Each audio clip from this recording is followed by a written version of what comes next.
The Civil War began in 1861, shortly after the election of President Abraham Lincoln.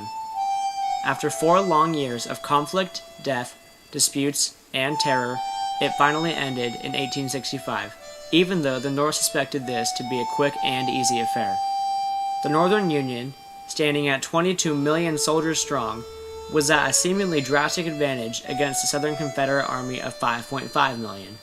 The army was not only large, but it also had support from 4 slave states, all containing around 2 million in population.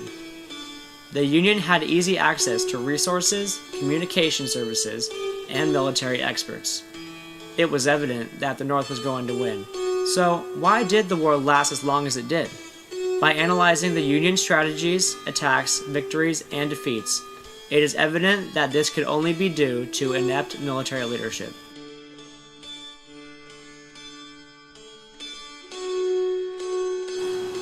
Lincoln believed that this war was going to be a piece of cake.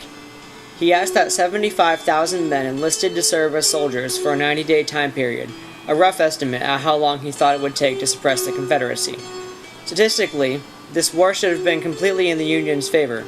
The Union had drastic advancements over the Confederacy in terms of workers, factories, the value of their produced goods, railroads, firearms, and other basic essentials to this war. At the start of the war, the most dominant and trained military leaders the Union had left and joined the Confederate Army.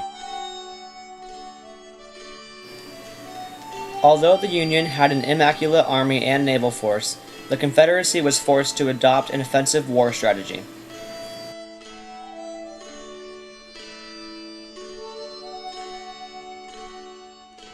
I believe that if the Union hadn't been so cocky or bold and stayed focused to the point of what they were fighting for, which was to preserve the Union, that they wouldn't have been caught off guard.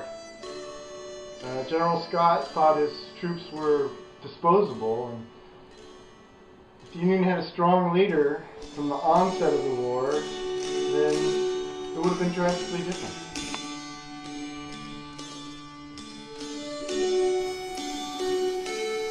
The first battle, beginning the Civil War, at Fort Sumter, was the first example of the Union not using their skills and strengths to their advantage. Instead of making the first attack, they waited around as long as they could until the South made their first move. This, like the later Battle of Bull Run, was a tragic defeat for the Union.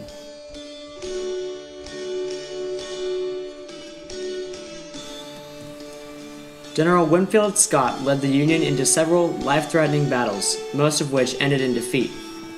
After wasting months waiting to see if the Confederate Army would attack and setting up unnecessary blockades, General Scott finally retired. It is under such circumstances, made doubly painful by the unnatural and unjust rebellion now raging in the southern states of our so late prosperous and happy Union, that I am compelled to request that my name be placed on the list of Army officers retired from active service.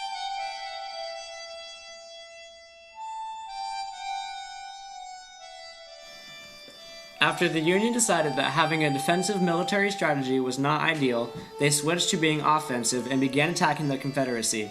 However, this did not come naturally, and the first few attacks not only failed but significantly weakened the Union Army.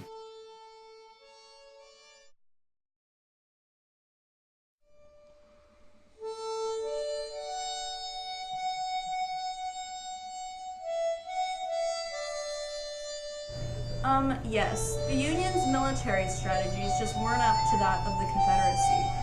The time the Union spent procrastinating was used by the Confederacy to form sophisticated and intricate plans to retaliate. And once the North finally attempted to attack once again, they were immediately shut down by the Confederacy. Now, this didn't last for long. Once Ulysses S. Grant took command, the Union started picking up the pace. President Lincoln got involved, and the night after the Battle of Shiloh, where the Union troops were nearly defeated, reinforcements had arrived and allowed the Union to take their stance on the playing field and finally show the Confederacy what they were made of. At this point, 13,000 out of 63,000 Union soldiers were dead, and 11,000 out of 40,000 Confederate soldiers were dead.